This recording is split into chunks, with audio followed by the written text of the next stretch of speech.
Ton, ton, ton, ton, ton, ton. ¡Wow! ¡Miau! Saludos amigos de... Y saludos y salud para los amigos... ¡Miau! Esta es buenísima idea. Fantasías Buenísima literarias idea. refrescantes. ¿Qué tal? Hola. Hola. ¿Cómo estás? Siempre tan sensual. ¡Miau! Mi blue. Tu Blue. No. Llevamos tenemos más de un año en fantasías literarias y hasta ahora no se aprende mi nombre. Blue. Ya está, ya. Yo soy Solar, recuerda. Solari. Te lo voy a escribir aquí. Solari. Miau. Mira, no puedo sacarle la lengua con la máscara, si no ya... Hola, ¿Qué tal? hola, aquí estamos otra vez, muy serios nosotros, para recomendar nuestras lecturas, Exactamente. para hablar un rato sobre literatura, sobre narrativa, aquí con el maestro... Solar.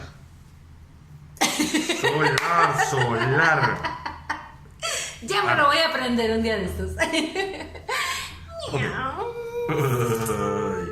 y aquí refrescándonos con una buena cerveza.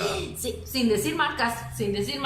¡Salud! Bueno, y entonces, ¿tú qué nos traes para entrar ya en materia? Vamos. Marca es lo que me va a quedar luego que me caiga tanta cerveza.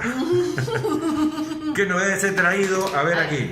¿Qué traes? Bueno, agradeciendo a los amigos de Editorial Planeta que nos han facilitado algunos ejemplares. Gracias. Hay otras editoriales que también nos van a dar otros ejemplares y otros tenemos que comprar porque también hay que apoyar al medio editorial peruano, por supuesto. Claro. A ver, A ver, ¿qué primero tal? quiero empezar por este libro. Vean aquí, el último libro de Leonardo Padura, el escritor cubano. Agua por todas partes. No es una novela.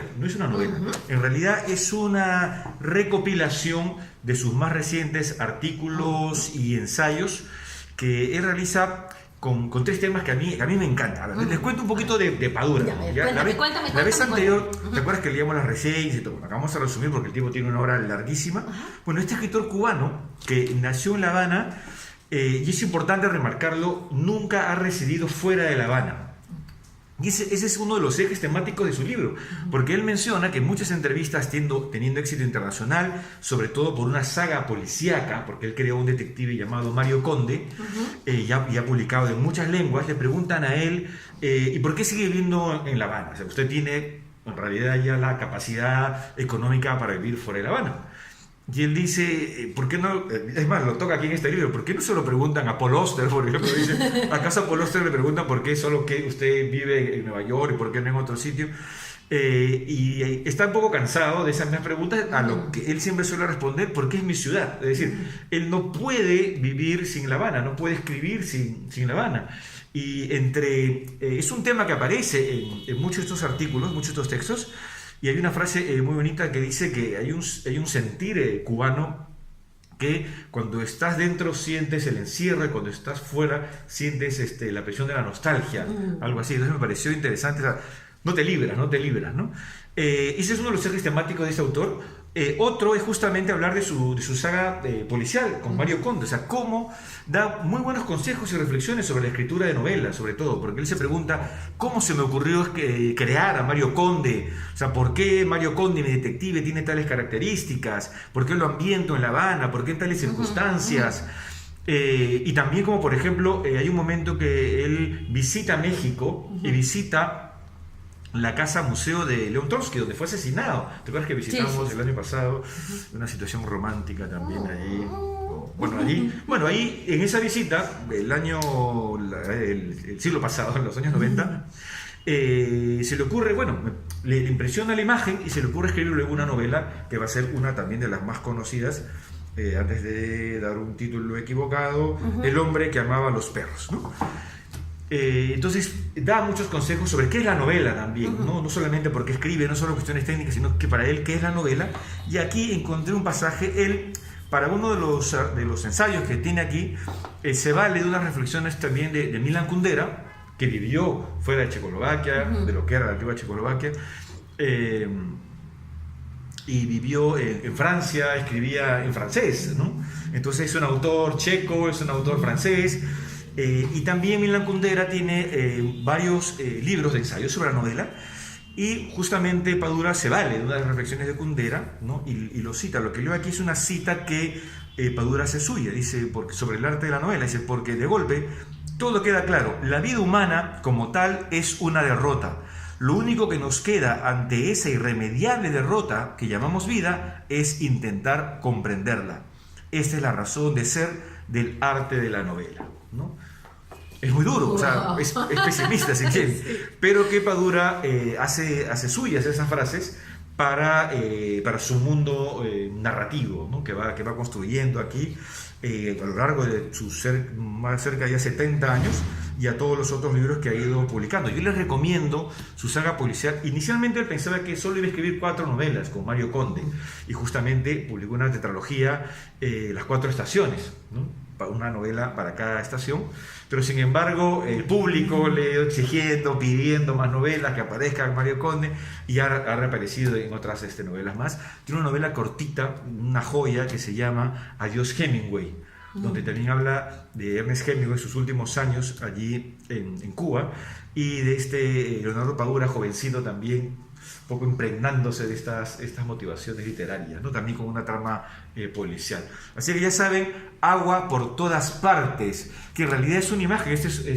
Viene de un verso de José María Heredia, que también habla de José María Heredia, que fue un poeta romántico cubano, y que fue protagonista de una de las novelas de Leonardo Padura, y donde él además decía, hasta que él dice, yo por ejemplo no tengo tanta capacidad imaginativa. Bueno, dice, imagino yo que con ironía, porque imagínate el mundo, pero él dice que él necesita basarse en muchos hechos reales, o sea, documentarse, pero luego ya viene aquí la maquinación, el maquillaje, etc. Pero él se diferencia de otros, nos dice que también les parece geniales, donde son capaces de crearse mundos, no de la nada, pero de 2, 3 detalles, universos enteros, ¿no? Fíjate que, bueno, gente, los que quieren escribir, los que ya escriben, todos a leer este libro, Agua por todas partes, de Leonardo Padura. Pero fíjate que me quedo viendo el título, ¿no? Agua por todas partes. Y me quedo pensando en Cuba, ¿no? Claro. Me quedo pensando en Cuba. Bueno, yo no he tenido la suerte de visitar Cuba como lo hubiese querido. Todavía es un deseo que tengo por allí. Solamente he estado 2 o 3 horas en el aeropuerto, pero sí pude estudiar. Tuve a una compañera de clases cubana de La Habana, una directora de teatro de quien tengo maravillosos recuerdos, y su esposo, que era escenógrafo, y para mí La Habana y Cuba pues eran muy cercanos, porque yo estudiaba con mucha gente que hacía teatro, que hacía escenografía, que estudiaba también música en el Conservatorio de San Petersburgo de Cuba. Así que este libro me lo apropio el día de hoy, y soy yo la que comienza a leerlo. Ya, señores, ya saben, y muchas gracias a Planeta. Sí. Muchísimas gracias, ¿no? Porque nos lo han hecho llegar ellos. Sí, ¿cierto? Claro. Muchísimas gracias. Muy bien. ¿Y qué tienes tú? ¿Qué tengo yo? Bueno, además de tus atributos. Bueno, mira, yo he pasado unos días muy interesantes, porque después de... gracias, mi Blue. Ay, no, perdón, solar, ya. Después de la última vez que nos encontramos por acá, ¿te acuerdas que estuvimos hablando de Samantha Schweblin, de Las casas vacías? Pues no pude con mi genio, y que me puse a leer su novela La distancia de rescate, exactamente, que por cierto la terminé hoy a las 6 de la mañana. Y bueno, sigo allí atraída por esa forma de crear atmósferas raras, personajes raros. Estoy todavía meditando sobre eso, y bueno, siguiendo con mujeres, que estos días es lo que me interesa leer a mí. Me interesa muchísimo seguir leyendo. Estoy con todo lo que he leído atrás de Mariana Enríquez, de María Fernanda Buero, que me fascinan. Ahora Samantha Schweblin, que también quiero leer varias cosas de ella. Ahora decidí leer este libro, que muchos de ustedes tal vez ya lo conocerán, y los que no, les recomiendo que lo lean, de Guadalupe Nettel, El matrimonio de los peces rojos. Ahí está. Libro que también recibió el premio, tiene el nombre aquí, Premio Internacional Narrativa Breve Ribera del Duero, que promociona, que auspicia páginas de espuma. Páginas de espuma. Creo que fue el ganador anterior, si no me equivoco, al de Samantha Schweblin con 7 casas vacías. Bueno, si no me equivoco. Sí, me encanta Páginas de Espuma, tú ya lo sabes. ¿Y qué te parecieron los cuentos de Guadalupe Nettel? A ver, mira, lo que pasa es que estoy así como en un limbo así, inspirada. Estoy como que descubriendo mundos porque, bueno, una vez más, para aquellos que recién nos están viendo, yo vengo de las canteras de la actuación, la dirección, la producción, la gestión cultural con los cortometrajes y en este momento, bueno, meterme en estos mundos para mí es sumamente interesante. A ver, mira, tengo muchísimas ganas de seguir leyendo. Después de leer El matrimonio de los peces rojos, quiero leer a Guadalupe Nettel. Ahorita ya me he buscado otros libros, estoy en eso. Creo que tiene un universo propio, que tiene una voz propia, que ella encontró su voz, creo que desde siempre y desde el inicio. He estado escuchando ahora una entrevista donde me conmocionó algo y creo que ha hecho clic también en mí. Ella estaba hablando de una experiencia, le preguntan que cuando ella encontró su propia voz, y estaba hablando de una experiencia en la cual estaban los zapatistas, hubo toda unas huelgas, manifestaciones, etcétera, etcétera. Y dentro de todo aquello que ella vivió esos días, alguien dijo, que ahorita no recuerdo exactamente, dijeron algo así como que México se iba a encontrar y iba a poder encontrarse a sí mismo cuando pudiera hablar libre y abiertamente de las cosas que realmente le dolían y de las cuales no se hablaba o no podía o no quería hablar. Entonces en ella sucedió un clic, según la entrevista que escuché. Estoy haciendo mi interpretación porque no me la recuerdo exactamente, donde ella se preguntó si ese era el camino que ella tenía que tomar, el de hablar y reflexionar y decir y escribir desde ese espacio de las cosas de sí misma que le podían doler, del dolor y de aquello que tal vez no quería decir o no quería exponer o de lo cual no se quería hablar. Y fíjate que ahora, escuchando esa entrevista, yo siento que también en mí algo hizo clic. Creo que es algo que voy a querer explorar en los siguientes días, desde donde yo también puedo hablar. Porque creo que si hablamos de aquello que nos duele pero que lo ocultamos o que no queremos reconocerlo, decirlo, y si exploramos en eso y meditamos en eso, creo que pueden salir cosas muy interesantes. Entonces, bueno, El matrimonio de los peces rojos, el nombre del libro es del primer cuento. El libro tiene 5 cuentos.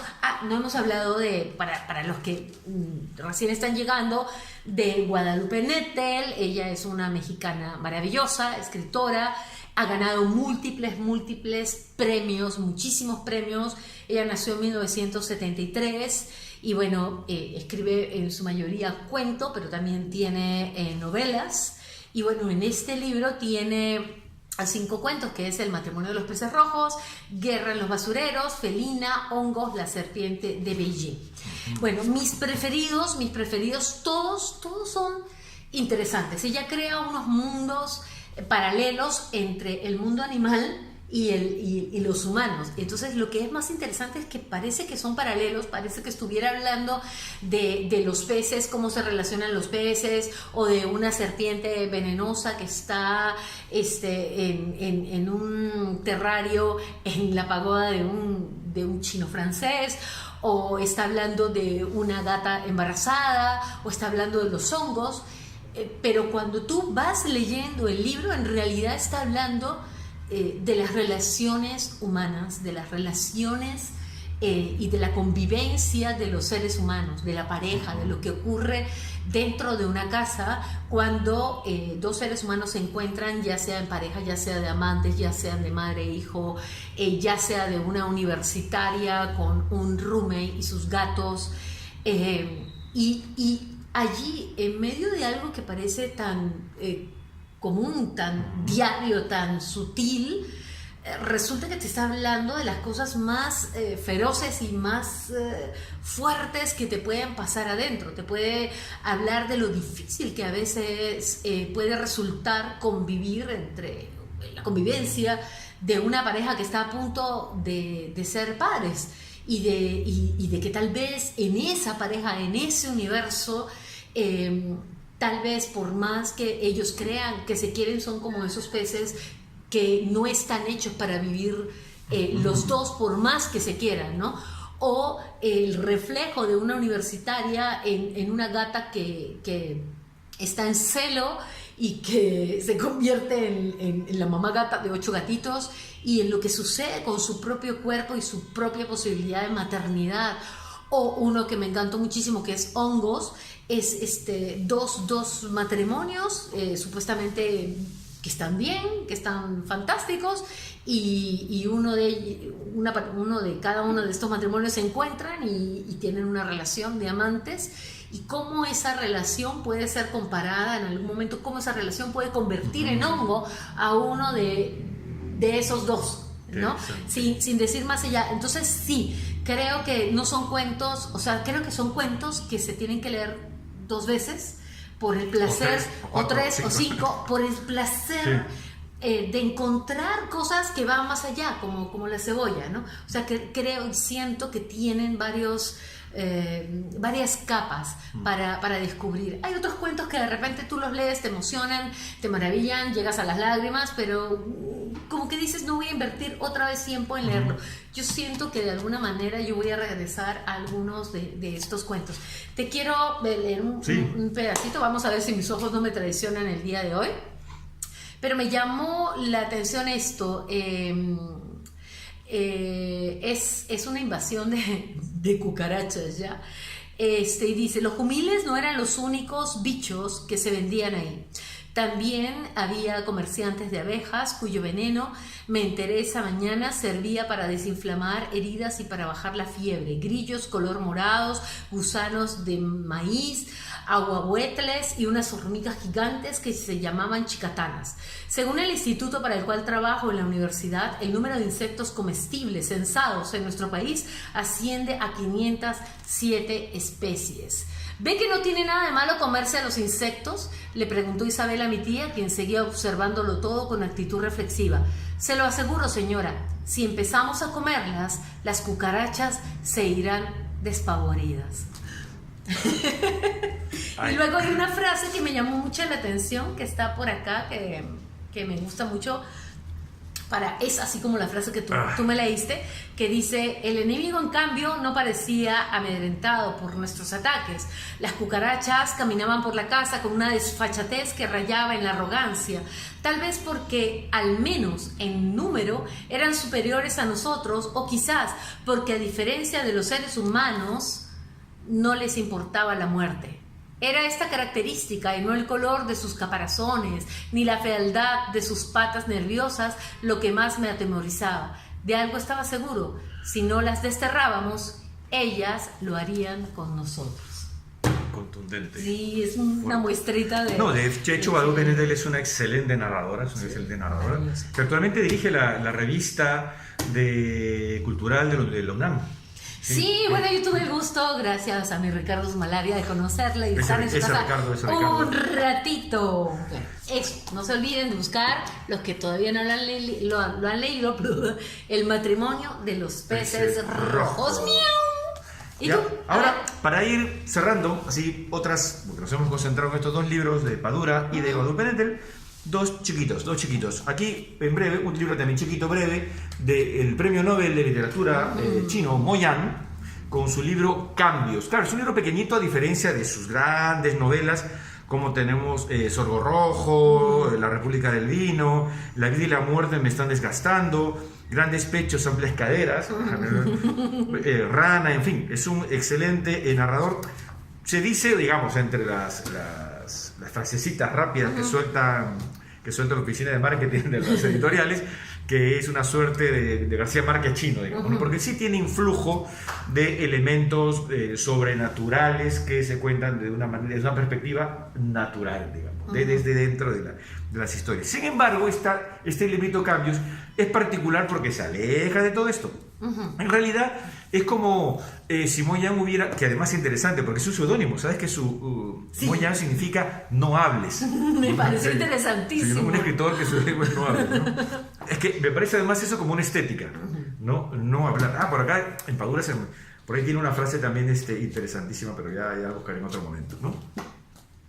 Ahora bien, entonces, aquí lo que habla es de algo basado en su vida, ¿no? Porque de hecho tenemos información sobre su vida y habla que él, siendo muy niño, o sea, no logró terminar los estudios en el colegio, en la escuela, y fue expulsado tempranamente, y luego se dedicó a trabajar en una situación, pues, vivió en condiciones precarias, luego es reclutado, digamos que de alguna manera ser reclutado, hacer el servicio militar de una manera de un ascenso social, económico, y el único sueño que tenía este niño, luego adolescente, Mo Yan, era pues poder acceder y manejar o ser mecánico de un camión de pueblo, ¿no?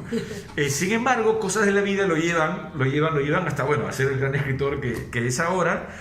Pero aquí, en esta historia pequeña, él se centra básicamente en dos recuerdos, que es el de una niña, ¿sí? Muy atractiva, del pueblo, y que está jugando ping-pong con un profesor, una imagen esperpéntica, que está jugando ping-pong y cosas absurdas de la vida, la pelotita de ping-pong le cae en la boca del profesor, y bueno, se tuvo un escándalo por eso. Bueno, no les voy a contar mucho, pero es una imagen que va a quedar marcada y que luego tiene que ver con el desarrollo de su historia. Y el de otro muchacho muy, muy pobre, y cuando le preguntan qué quiere ser él, y él quiere ser el papá de esta chica. Y claro, eso asombra para alguien que evidentemente, a todas luces, se siente atraído por ella, no quiere ser el novio, el futuro esposo, sino el papá. Quiere ser el papá, ¿no? Y a partir de estas dos imágenes, esta historia avanza para hablar de ellos y hablar también de la formación de vida, y que luego redundará en su escritura de este escritor Mo Yan, así en breve. Cambios. Bueno, yo tengo algo también así rapidito que llegó a mí esta semana. Y potente. Y potente, sí. Bueno, hace unos días descubrí en el muro de María Fernanda Ampuero, esta maravillosa escritora, descubrí una nota de prensa sobre una escritora, Virginie Despentes. ¿Ya? Me llamó muchísimo la atención lo que ella comentaba en esa entrevista, y la publiqué en mi Facebook, la entrevista, ¿no? Y una compañera del taller en el que estoy los jueves con Ricardo Sumalavia, ¿ya? ¿Te suena?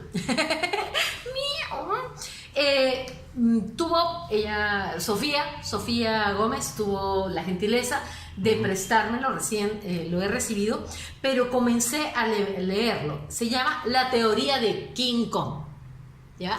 De Virginie Despentes. Bueno, por lo que he estado leyendo y averiguando, investigando, Virginie ha sido un personaje en vida alucinante. Ella desde muy joven se rebeló, se fue de la casa, vivía en casas ocupas, era punk, ejerció la prostitución, era proletaria, etcétera, etcétera. Todo. Y a los 23 años, ella cuenta que ya no vivía con los papás desde los 17 o algo así. Le dio un eczema en todo el cuerpo y le pidió ayuda a sus padres para venir a casa y que le ayudaran a curarse. Pero los padres la dejaron sola y se fueron de vacaciones. Y en ese momento, en esa soledad, con todo el cuerpo lleno de este eczema, en toda la rabia y toda esta cosa contenida desde el punto de vista de una mujer que ha sufrido un montón de cosas, dentro de ellas la violación, etcétera, etcétera, escribió su primer libro, que después fue censurado, que se llama Fóllame, ¿ya? Y que en realidad o sea, ella hizo 9 copias, por lo que estuve leyendo, fue de las editoriales, la rechazaron en todos lados, pero en el otro mundo, en paralelo, en el mundo punk, qué sé yo, tipo los fanzines, creo que fue así que lo imprimieron y como que conocían, se pasaban esto y era como que muy conocido, y a través de uno de estos contactos es que tiene el vínculo con una editorial y es un éxito, y después bueno, viene la censura, y después ella se convierte en una escritora súper exitosa ahora, que también pertenece, ¿te acuerdas que te estaba comentando?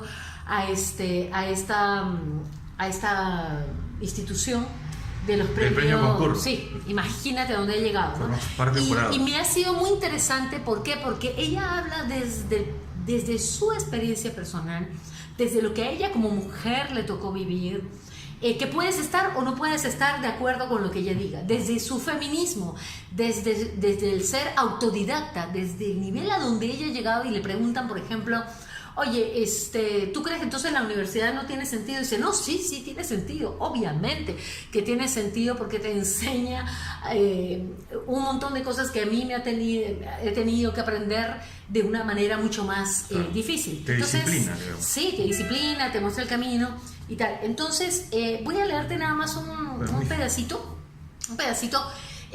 Ojo, puede que haya gente a la que esto le golpee, puede que no, pero lo que no deja de ser es seductor e interesante, ya sea que estés de acuerdo o no estés de acuerdo, o ya sea que algunas de las cosas te interesen, pero no te deja indiferente y te mueve las neuronas, definitivamente. Además, ¿no? porque hay fantasías que te pueden doler. Oh, por Dios. Empieza así: tenientas corruptas. Escribo desde la fealdad. Y para las feas, las viejas, las camioneras, las frígidas, las mal folladas, las infollables, las histéricas, las taradas, todas las excluidas del gran mercado de la buena chica. Y empiezo por aquí, para que las cosas queden claras. No me disculpo de nada, ni vengo a quejarme. No cambiaría mi lugar por ningún otro, porque ser Virgin Despentes me parece un asunto más interesante que ningún otro.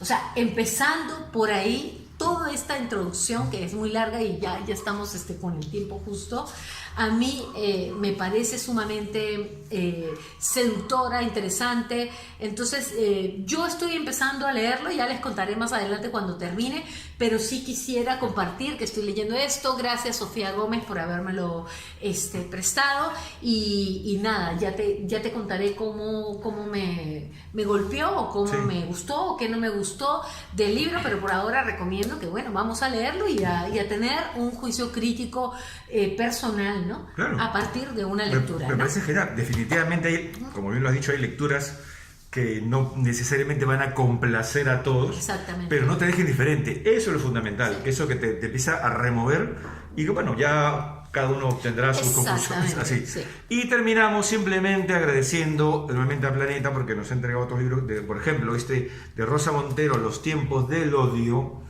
¿Sí? Está novedad. Ay, ¿qué más?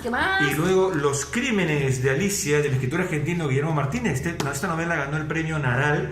Es un autor que ha escrito novelas policiales. Él es matemático, es profesor de matemática. Y él ha venido al Perú en alguna feria de libro, y es sumamente interesante. Bueno, se hizo la película Los crímenes de Oxford, ¿no? Fue bastante bien. Y de aquí, ¿sí? Las edades de Lulú. Es la reaparición de la colección La sonrisa vertical, que dirigía, si no me equivoco, originalmente Berlanga. Y ahora a mí lo que me preguntaba, eso lo veremos en su momento porque ya tenemos el tiempo chiquito, es un libro, esta colección fue muy importante en los años 80, pero ahora estamos siglo XXI, ya entrando digamos ya 2019-2020. ¿Cómo se lee una novela de corte erótico ahora en este siglo? Bueno, vamos a hablar de eso de repente en uno de los siguientes ¿nos erotizamos o no nos erotizamos? Salud, tengo que refrescarme. Salud. Y nos estamos viendo. Bye.